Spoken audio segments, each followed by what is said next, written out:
Bismillahirrahmanirrahim. Assalamualaikum warahmatullahi wabarakatuh. Teman-teman sekalian yang dimuliakan Allah Subhanahu wa taala, rahimani wa rahimakumullah. Imam Izzuddin bin Abdissalam yang digelari oleh para ulama dengan Sultanul Ulama, yakni pemukanya para ulama, dan juga digelari oleh para ulama yang lain dengan Syekhul Islam, merupakan syekhnya para ulama Islam. Di dalam salah satu risalah beliau, ya, risalah Izzuddin bin Abdissalam fit Tauhid, di halaman 42 sampai 43, beliau menyebutkan atau beliau menyatakan, qala rahimallahu taala, hadhihi syariatul hubbi. Ini merupakan syariah al-hubbi, syariat yang didasarkan kepada rasa kecintaan, rasa mahabbah kepada Allah Subhanahu wa taala dan Nabi-Nya Muhammad sallallahu alaihi wasallam. Maksudnya syariat Islam. Hal ini beliau nyatakan setelah beliau menjelaskan bagaimana seharusnya seorang muslim mengimani Allah Subhanahu wa taala, atau beriman atau bertauhid secara umum, ya, sesuai dengan manhaj dan metodologi daripada ahlu sunnati wal jamaah. Kemudian di akhir pembahasan belum menyatakan seperti hadhihi syariatul hubbi. Ini merupakan syariat yang didasarkan kepada rasa mahabbah, kecintaan pada Allah Subhanahu wa taala dan Rasulnya Muhammad sallallahu alaihi wasallam. Kemudian beliau mengatakan waqad asbahat wadihatan jaliyah, dan syariat ini telah menjadi sebuah syariat yang wadihatan jaliyah, yang jelas dan terang.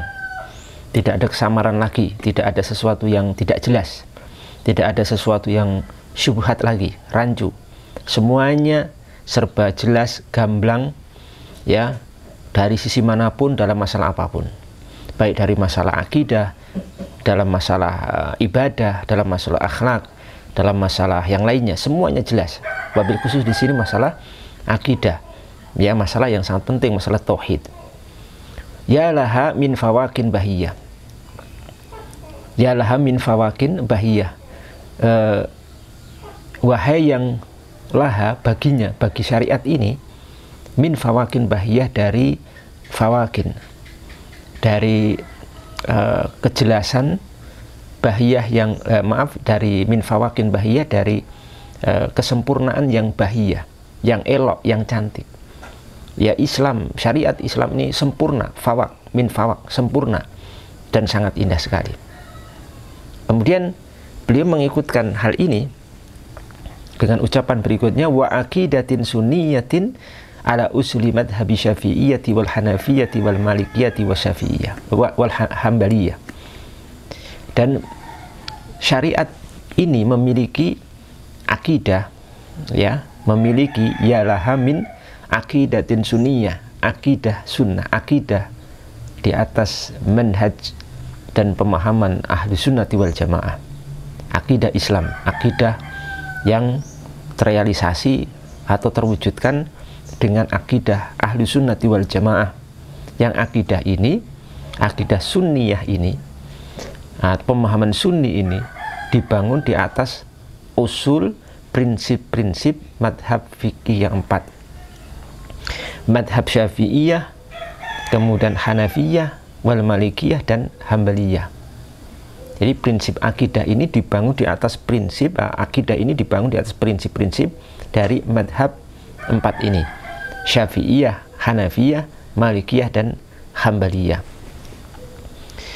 Maka pernyataan beliau ini rahimahullah merupakan satu pernyataan yang menjelaskan kepada kita semuanya bahwa madhab fikih yang 4 yang sudah kita sebutkan nama-namanya tadi, dan para ulamanya, muassisnya, serta murid-murid mereka semuanya, ya, dari Imam Asy-Syafi'i atau Imam Abu Hanifah, Imam Malik bin Anas, Imam Asy-Syafi'i, kemudian Imam Ahmad bin Hambal, mereka semua adalah orang-orang yang, ya, tidak hanya layak untuk menjadi acuan dalam masalah fikih, tapi juga menjadi acuan dalam masalah akidah, sebagaimana dinyatakan oleh Imam Izzuddin bin Abdissalam di nukilan yang sudah kita baca tadi.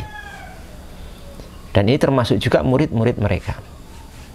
Dan ini sebagai sanggahan kepada sebagian pihak yang menyatakan atau menuduh bahwa para ulama ini, para fuqaha ini, 4 madhab ini, ya, mereka tuduh dengan zalim bahwasanya mereka ini hanya layak untuk dijadikan rujukan acuan dalam masalah fikih, tetapi tidak layak untuk jadi acuan dan rujukan dalam masalah akidah.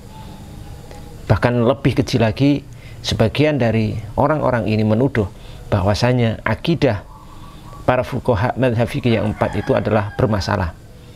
Akidahnya bermasalah atau salah atau tidak sesuai dengan akidahnya Rasulullah SAW dan sebagainya. Ya, banyak diksi-diksi yang mereka ucapkan, tapi kesimpulannya akidah mereka itu bermasalah, ya, atau mungkin sesat, atau mungkin tidak layak, akhirnya tidak layak jadi acuan dalam beribadah dan memahami tauhid dan keimanan kepada Allah Subhanahu wa taala. Ini terbantahkan dengan apa yang disampaikan oleh Imam Izzuddin bin Abdissalam. Bagaimana mungkin mereka ini kemudian layak dijadikan acuan dalam masalah fikih, dan kita percaya, kita jadikan madhab mereka itu sebagai acuan dan pegangan yang kita pilih untuk memahami masalah-masalah fikhiyah, ya. Kemudian dalam masalah akidah kita tuduh, na'udzubillah, ya, bukan kita tapi sebagian orang menuduh para imam ini dan murid-murid mereka bermasalah dalam masalah akidah. Bagaimana mungkin kita mengambil fikih mereka, dalam waktu yang bersamaan kita tuduh akidahnya bermasalah atau akidahnya rusak. Ucapan orang-orang seperti ini seharusnya kalau konsisten ketika mereka menyatakan bahwasanya akidah mereka ini bermasalah atau rusak atau sesat dan sebagainya, itu seharusnya mereka tidak mengambil fikih karena akidahnya sudah rusak. Orang yang akidahnya rusak, bermasalah, itu tidak layak untuk jadi acuan atau rujukan referensi dalam masalah fikih untuk memahami fikih. Jadi ini inkonsisten, mereka sendiri inkonsisten dalam menyatakan hal seperti ini. Para imam mujtahidin, para imam-imam besar, para raksasa keilmuan dari fuqaha madzhab fikih yang 4 ini, mereka itu orang-orang yang dalam beragama senantiasa didasarkan kepada dalil, kepada argumentasi ilmiah, kepada sandaran, kepada mereka idhofahkan kepada guru-guru mereka. Mereka punya tradisi sanad, transmisi ilmu dari guru mereka ke atas terus sampai para imam mujtahid mutlak yang 4, kemudian ke atas terus sampai tabi'in, sampai para sahabat, sampai Nabi Muhammad SAW. Jadi mereka itu punya tradisi keilmuan seperti itu. Apakah mungkin dan masuk akal ketika berbicara dalam masalah fikih mereka menggunakan metodologi itu, ya, dan asas seperti itu, kemudian dalam masalah akidah mereka berbicara atas nama hawa nafsu mereka sendiri, ya, berbicara dalam masalah akidah tanpa ilmu, tanpa sandaran, tanpa sanad, itu sesuatu yang tidak mungkin.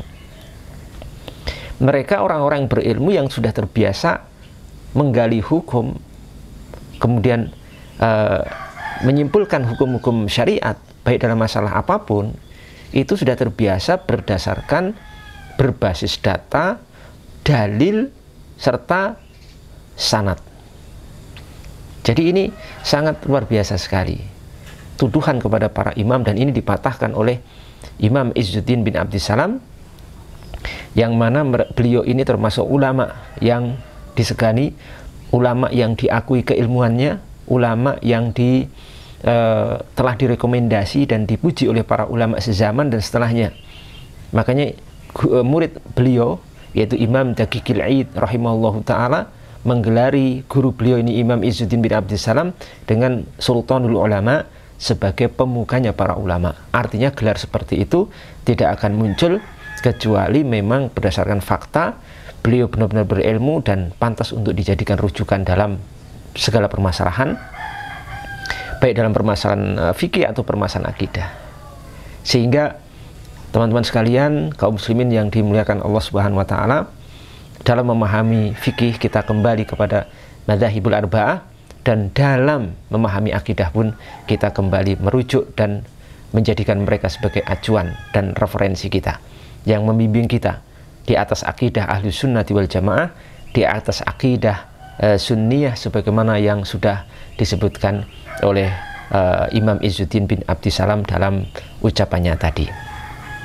Beliau secara tegas mengatakan wa aqidatin sunniyatin ala usuli madhabi syafi'iyyati wal hanafiyyati wal malikiyyati wal hambaliyati. Jelas sekali di atas prinsip-prinsip madhab syafi'iyah, hanafiyah, malikiyah dan hambaliyah. Semoga bermanfaat. Assalamualaikum warahmatullahi wabarakatuh.